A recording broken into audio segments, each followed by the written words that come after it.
कहानी West Virginia के एक छोटे से शहर फेयर लेक में शुरू होती है, जहां लोग पूरे उत्साह के साथ हैलोवीन मना रहे हैं। वार्षिक माउंटेन मैन म्यूजिक फेस्टिवल पूरे जोश में है और पूरा शहर ऊर्जा से गूंज रहा है। लोग डरावने परिधानों में सजे हुए हैं और त्योहार की भयानक भावना का आनंद ले रहे हैं। इस सारी उत्तेजना के बीच कैलिन, एक समाचार रिपोर्टर, इस कार्यक्रम को लाइव कवर कर रही हैं। पृष्ठभूमि में डरावने परिधान, भयानक रोशनी और सड़कों पर गूंजता संगीत है। जैसे ही उसकी कवरेज समाप्त होती है, कैलिन एक ब्रेक लेने और दौड़ने का फैसला करती है। जैसे ही वह दौड़ती रहती है, वह अनजाने में शहर से दूर घने जंगल में प्रवेश कर जाती है। जंगल में दौड़ते समय वह अचानक सॉटूथ नामक एक व्यक्ति से मिलती है जो चुपचाप खड़ा है। कैलिन हंस पड़ती है, यह सोचकर कि वह सिर्फ एक और त्योहार में भाग लेने वाला व्यक्ति है जो वेशभूषा में है। वह उसे अनदेखा करते हुए दौड़ती रहती है। कुछ क्षण बाद वह वन आई से मिलती है और फिर से मान लेती है कि यह कोई हैलोवीन उत्सव में भाग ले रहा है। लेकिन फिर वह तीसरे और सबसे खतरनाक व्यक्ति थ्री फिंगर से मिलती है। उसका रूप भयानक है और यह स्पष्ट है कि वह सिर्फ मास्क नहीं पहने हुए है। जब कैलिन मजाक में उस पर उंगली उठाती है तो वह हिंसक रूप से उसकी उंगली काट देता है, जिससे वह घबरा जाती है। डरी हुई और खून से लथपथ वह अपनी जान बचाने के लिए दौड़ने लगती है। वह एक आदमी से टकराती है जो एक रक्षक लगता है, लेकिन वास्तव में वह मेनार्ड है, एक खतरनाक व्यक्ति जो मदद करने का नाटक कर रहा है। जब कैलिन अपनी जान की भीख मांगने की कोशिश करती है तो मेनार्ड उसे बेरहमी से मार देता है। यहीं पर हमें पता चलता है कि सॉटूथ, वन आई और थ्री फिंगर कोई साधारण हत्यारे नहीं हैं। वे मेनार्ड की सेवा करते हैं। ये तीन नरभक्षी भाई पहले मेनार्ड से मिले थे जब वह एक मानसिक अस्पताल से रिहा हुआ था। वह उन्हें अपने संरक्षण में लेता है क्योंकि उनकी तरह वह भी एक निर्दयी हत्यारा और मांसाहारी है। कैलिन को मारने के बाद वे उसके शरीर को जंगल में गहरे स्थित अपने अलग थलग लकड़ी के केबिन में खींच ले जाते हैं। वे उसके शरीर के टुकड़े टुकड़े करने लगते हैं, जैसा कि उन्होंने कई अन्य लोगों के साथ किया है। हालांकि मेनार्ड उन पर लापरवाही बरतने और सबूत नहीं छुपाने के लिए गुस्सा हो जाता है। तीनों भाई उससे डरते हैं और उसके काले आदेश के तहत गुलामों की तरह उसकी आज्ञा का पालन करते हैं। जल्द ही हम 5 कॉलेज दोस्तों से मिलते हैं जो माउंटेन मैन म्यूजिक फेस्टिवल की ओर जा रहे हैं।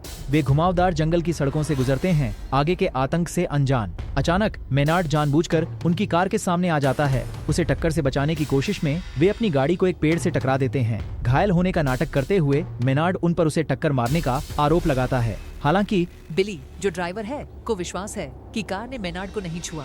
जैसे ही बिली आगे बढ़ता है, पुष्टि करने के लिए मेनार्ड उसे चाकू से मार देता है। बाकी समूह बिली की रक्षा के लिए दौड़ता है और मेनार्ड को पीटता है। इस बीच 3 नरभक्षी भाई छाया से सब कुछ देख रहे हैं, हमला करने के लिए तैयार। इससे पहले कि वे हमला कर सकें, शेरिफ एंजेला और उनकी डिप्टी बिग्स पहुंच जाते हैं। एंजेला सभी शामिल लोगों को गिरफ्तार करती हैं, जिसमें मेनार्ड भी शामिल है, और बिग्स को आदेश देती हैं कि वह तब तक स्थल पर रहें जब तक कि एकाकी एक ड्रग परिवहन वाहन नहीं आ जाता। जैसे ही एंजेला और समूह वहां से जाते हैं, नरभक्षी बिग्स पर हमला करते हैं और उसे बेरहमी से मार देते हैं। बाद में अपने दोस्तों की रक्षा के लिए बिली लड़ाई का सारा दोष अपने ऊपर ले लेता है। उन्हें रात बिताने के लिए निगरानी में पास के एक मोटल में ले जाया जाता है। एंजेला अपनी जांच जारी रखते हुए पता लगाती है कि मेनार्ड एक वांछित अपराधी है और वह नहीं है जो वह होने का दिखावा करता है। वह अपने उच्चाधिकारियों को सूचित करती है जो उसे आश्वासन देते हैं कि वे अगले दिन सुबह उसे हिरासत में लेंगे। इस बीच मेनार्ड एंजेला को चेतावनी देता है कि वह उस सुबह को देखने के लिए जीवित नहीं रहेगी।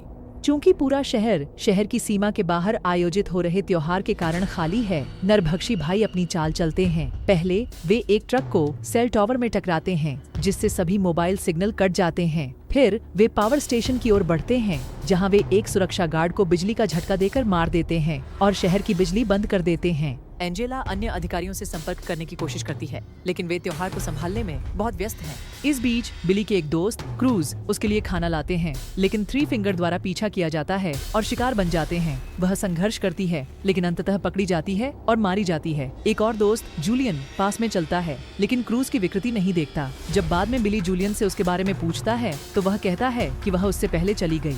इस बीच लिटा, लड़कियों में से एक, स्नान के लिए जाती है। जब वह अंदर होती है, सॉटूथ उनके दोस्त गस को पकड़कर खींच लेता है। शोर सुनकर लिटा बाहर भागती है, लेकिन वन आई उस पर हमला करता है। वह मुश्किल से अपनी जान बचाकर भागती है। बाद में कोई पुलिस स्टेशन के दरवाजे पर दस्तक देता है।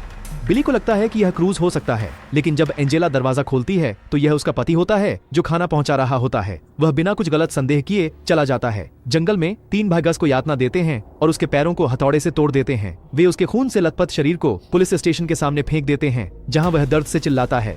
बिलीस और जूलियन उसे पहचानते हैं और बाहर की ओर दौड़ते हैं। एंजेला मदद के लिए पीछे आती है, लेकिन नरभक्षी अपने ट्रक से गस को कुचल देते हैं, जिससे उसकी तुरंत मौत हो जाती है। एंजेला को एहसास होता है कि स्थिति नियंत्रण से बाहर हो रही है। वह बिली, जूलियन और एक कैदी को हथियार सौंपती है। बिली क्रूज को ढूंढने जाना चाहता है, लेकिन एंजेला उसे स्टेशन की रक्षा करने के लिए कहती है। एंजेला एक छोटी दुकान की ओर जाती है, जिसमें एक जनरेटर और एक काम करने वाला रेडियो है। वह जनरेटर चालू करने में सफल होती है और मदद के लिए किसी से संपर्क करती है, लेकिन दूसरी तरफ का व्यक्ति इसे हैलोवीन की शरारत समझता है और उसे गंभीरता से नहीं लेता। लीटा, जो अभी भी अंधी और घायल है, पुलिस स्टेशन पहुंचती है और दरवाजा खटखटाती है। कैदी घबराकर अपनी बंदूक चला देता है, लेकिन शुक्र है कि लीटा को कोई नुकसान नहीं होता।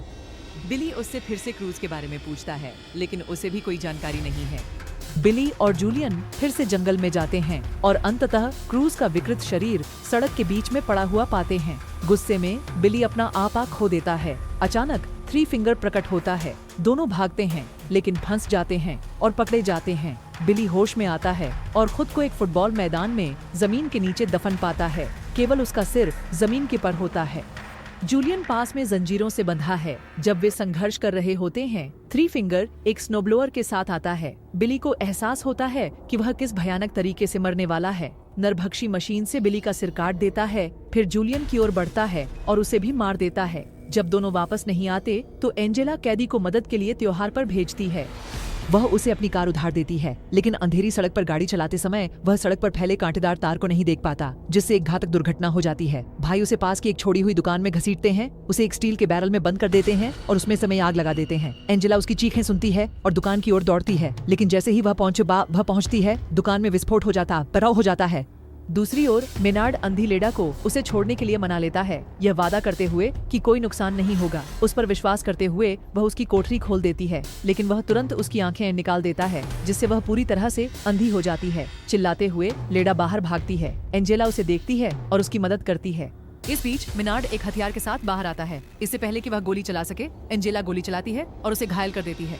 वह मेनार्ड और लेडा दोनों को वापस स्टेशन ले जाती है। मेनार्ड को फिर से बंद कर देती है। एंजेला बाहर जाकर मदद की तलाश करती है। वह अपने पति की कार देखती है और उसके पास जाती है। जैसे ही वह दरवाजा खोलती है, उसके सिर के ऊपर लगी एक तेज ब्लेड सक्रिय हो जाती है और उसे तुरंत मार देती है। फिर थ्री फिंगर अपनी ट्रक को पीछे से कार में टक्कर मारता है। एंजेला मुश्किल से बचती है, लेकिन उसे पकड़ लिया जाता है और बेहोश कर दिया जाता है। अब मेनार्ड फिर से लेडा को धमकाने लगता है, कहता है कि वह उसे हमेशा के लिए यातना देगा। एंजेला पुलिस स्टेशन के अंदर होश में आती है, एक कुर्सी से बंधी हुई। तीनों भाई कमरे में हर जगह पेट्रोल डाल रहे हैं। मेनार्ड एंजेला के सामने दो विकल्प प्रस्तुत करता है, या तो वह जिंदा जल जाए या वह अपनी एड़ी को एक ट्रिगर पर गिरा दे, जो उसके सिर पर निशाना साधे हुए बंदूक से जुड़ा है। यह मौत के दो प्रकारों के बीच एक क्रूर विकल्प है। वह कमरे से बाहर निकलता है और स्टेशन में आग लगा देता है। बाहर से एक गोली चलने की आवाज आती है।